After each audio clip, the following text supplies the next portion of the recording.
Muy buenos días, mi nombre es Julián Andrés Herrera Beltrán, soy estudiante de la maestría en Derecho Privado de la Universidad Santo Tomás de Tunja y el día de hoy procederemos a desarrollar la primera actividad concerniente a la materia denominada Mecanismos Alternativos de Solución de Conflictos Civiles y Comerciales.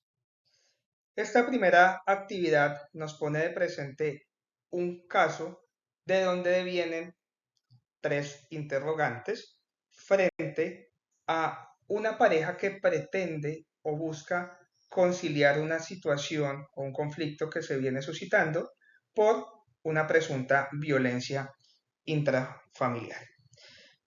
Previo a dar respuesta a los interrogantes que allí se plantean, debemos establecer a nivel de nociones preliminares algunas cuestiones que atañen a esta temática.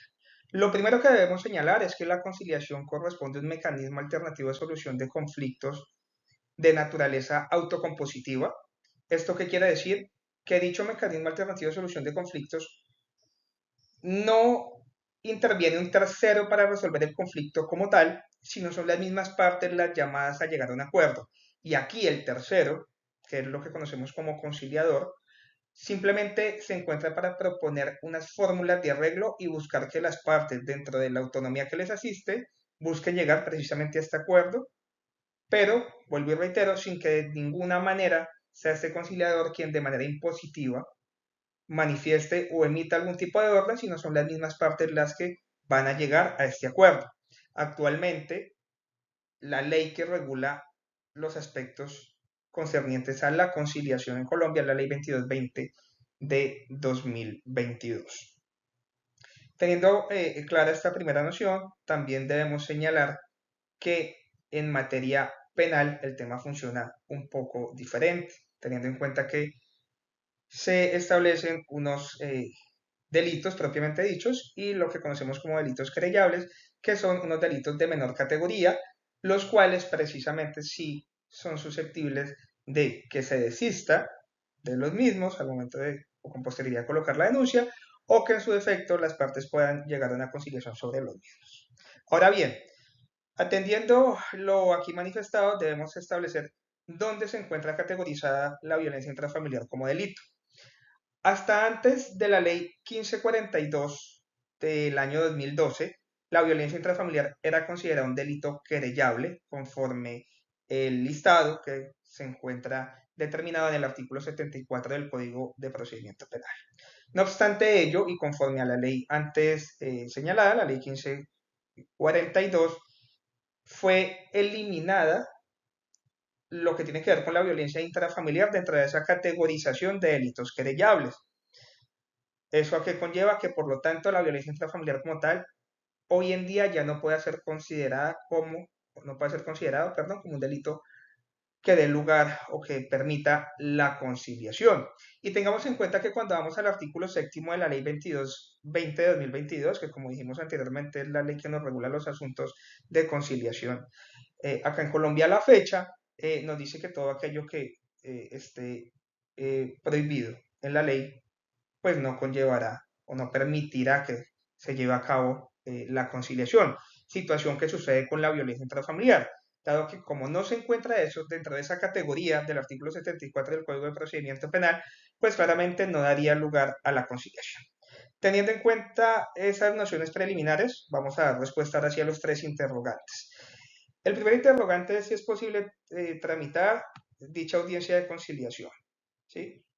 Con lo manifestado anteriormente, queda claro que frente a lo que corresponde al delito de violencia intrafamiliar, no va a ser posible llevar a cabo o adelantar esa audiencia de conciliación por el conciliador en el marco de pues, la solicitud elevada por las partes.